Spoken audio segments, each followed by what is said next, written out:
Catecismo Mayor San Pío X. Parte segunda. De la oración. Capítulo primero. De la oración en general. 254. ¿De qué se trata en la segunda parte de la doctrina cristiana? En la segunda parte de la doctrina cristiana se trata de la oración en general y del Padre Nuestro en particular. 255. ¿Qué es la oración? Oración es una elevación de la mente a Dios para adorarlo, darle gracias y pedirle lo que necesitamos. 256. ¿De cuántas maneras en la oración?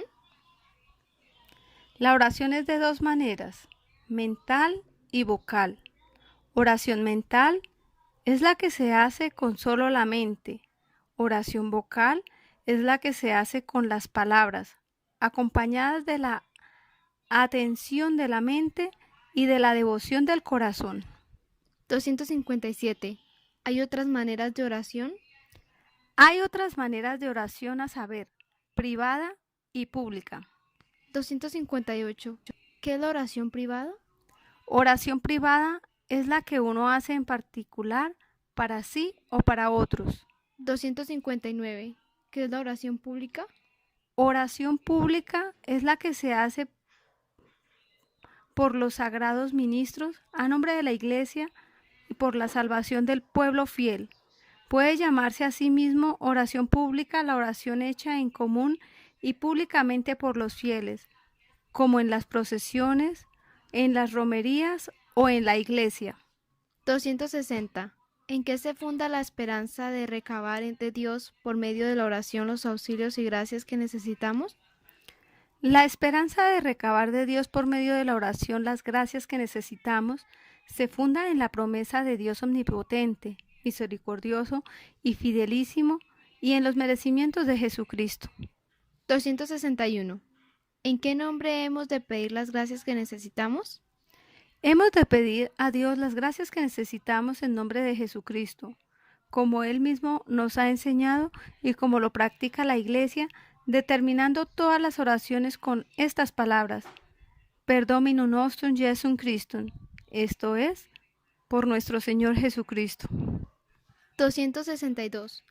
¿Por qué hemos de pedir a Dios las gracias en nombre de Jesucristo?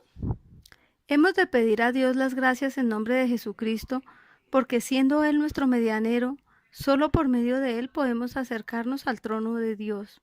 263. ¿Por qué muchas veces no son oídas nuestras oraciones, siendo así que la oración tiene tanta virtud? Muchas veces no son oídas nuestras oraciones porque pedimos cosas que no convienen a nuestra salvación eterna, o porque no pedimos como debemos. 264. ¿Qué cosas debemos principalmente pedir a Dios? Debemos principalmente pedir a Dios su gloria, nuestra eterna salvación y los medios de alcanzarla. 265. ¿No es lícito pedir también a Dios bienes temporales? Sí, es lícito pedir también a Dios bienes temporales, aunque siempre con la condición de que sean conformes a su santísima voluntad y no impidan nuestra eterna salvación. 266. ¿A qué pedir a Dios lo que necesitamos si ya lo sabe? Aunque Dios sepa lo que necesitamos, quiere, no obstante, que se lo pidamos para reconocerlo como dador de todo bien, atestiguarle nuestra humilde sumisión y merecer sus favores. 267. ¿Cuál es la primera y mejor disposición para hacer eficaces nuestras oraciones?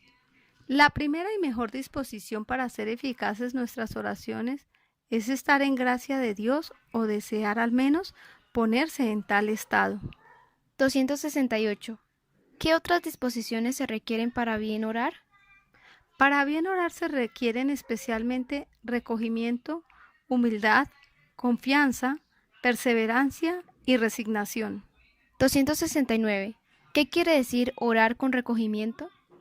Quiere decir pensar que hablamos con Dios, por lo cual hemos de orar con todo respeto y devoción, evitando cuanto es posible las distracciones, esto es, todo pensamiento extraño a la oración. 270. ¿Disminuyen las distracciones en el mérito de la oración? Sí, cuando nosotros mismos las procuramos o bien no las desechamos con diligencia, Mas si hacemos lo posible para estar recogidos en Dios, no menoscaban el mérito de nuestra oración, antes pueden acrecentarlo. 271. ¿Qué se requiere para hacer oración con recogimiento?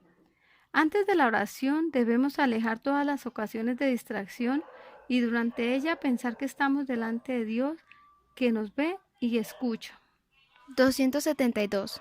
¿Qué quiere decir orar con humildad?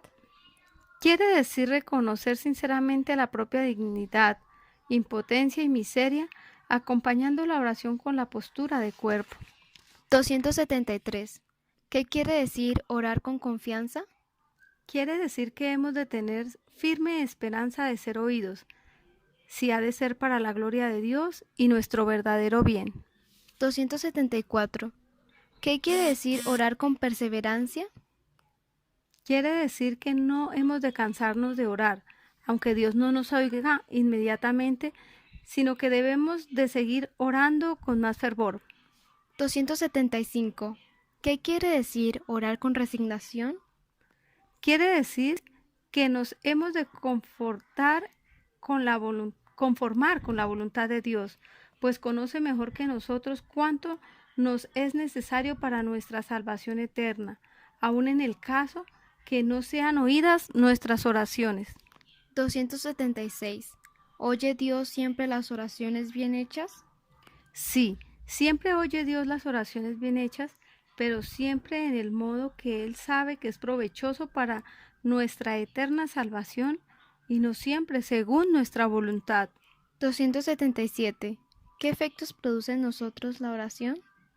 La oración nos hace reconocer nuestra dependencia de Dios, Supremo Señor, en todas las cosas, nos hace pensar en las cosas celestiales, nos hace adelantar en virtud, nos alcanza de Dios misericordia, nos fortalece contra las tentaciones, nos conforta en las tribulaciones, nos socorre en nuestras necesidades y nos impetra la gracia de la perseverancia final. 278. ¿En qué ocasiones especialmente hemos de orar? Hemos de orar especialmente en los peligros, en las tentaciones, en el trance de la muerte. Además hemos de orar frecuentemente y es bueno que esto se haga a la mañana, a la tarde y al principio de las acciones más importantes de cada día. 279. ¿Por quiénes hemos de orar? Hemos de orar por todos, a saber, por nosotros mismos, por nuestros padres, superiores, bienhechores, amigos y enemigos, por la conversión de los pobres pecadores, de los que están fuera de la iglesia y por las benditas almas del purgatorio.